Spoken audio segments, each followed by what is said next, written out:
Bonjour, samedi 4 décembre. Aujourd'hui, on fête la Sainte Barbara et la Sainte Barbe. Alors, bonne fête aux Barbara si vous en connaissez et bonne fête aux Barbes si vous en connaissez. Alors, qu'est dit comme ça, c'est un petit peu bizarre, hein.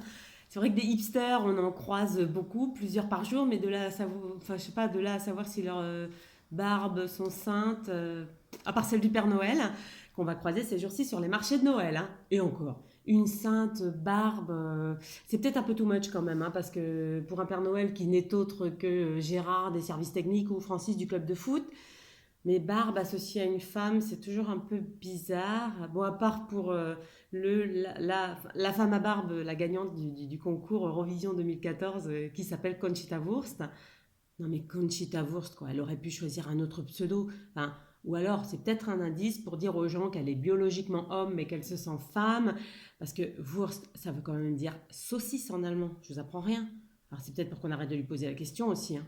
En fait, t'es un homme ou bon, bref. Donc non, la Sainte Barbe n'a absolument rien à voir avec cette personne. Et pour vous apporter un petit peu de culture aujourd'hui, je suis allée chercher l'origine de la Sainte Barbe, qui est la patronne des pompiers. Et pas Jeanne d'Arc, comme vous auriez pu le croire.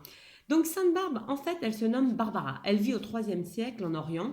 Alors apparemment, c'est un gros canon. Son père, Dioscore, alors ne me demandez pas l'origine du prénom, il veut la marier. Il lui organise un speed dating géant, mais elle dit non à tous les hommes que son père lui propose. Ah bah oui, tiens, peut-être qu'elle aurait voulu choisir par elle-même. Donc de rage, son père l'enferme dans une tour. Bah, c'est bon, on connaît l'origine de réponse. Et sauf que Dieu lui apparaît à Barbara et elle tombe red dingue de lui. Ah, il l'avait pas vu venir celle-là, Dioscore, hein. Et donc, elle se convertit au christianisme et pendant l'absence de son père, elle se fait construire une troisième fenêtre dans sa tour en référence à la Sainte Trinité. Donc, quand son père revient, il est encore plus vénère et il tente tout pour la déconvertir. Enfin, pour lui faire renier sa nouvelle religion.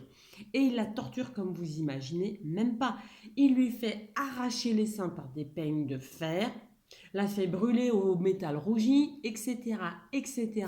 Mais grâce à l'intervention de Dieu, elle ne ressent aucune douleur. Elle parvient à s'échapper, un villageois la dénonce, donc elle est ramenée à son père qui en a ras-le-bol des conneries de son ado rebelle et qui, pour couper court, si je puis me permettre, la décapite. Sauf qu'il est immédiatement foudroyé et réduit en cendres. Non mais franchement, mais quelle histoire quoi. Je veux dire, même dans la série Santa Barbara qu'on regardait dans les années 80, ils sont jamais allés aussi loin malgré leur soif et leur désir de vengeance.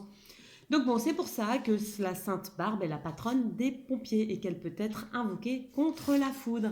À ne pas confondre avec le coup de foudre. Là, si c'est ça qui vous intéresse, c'est plutôt Cupidon qu'il faut invoquer. Sur ce, bon week-end.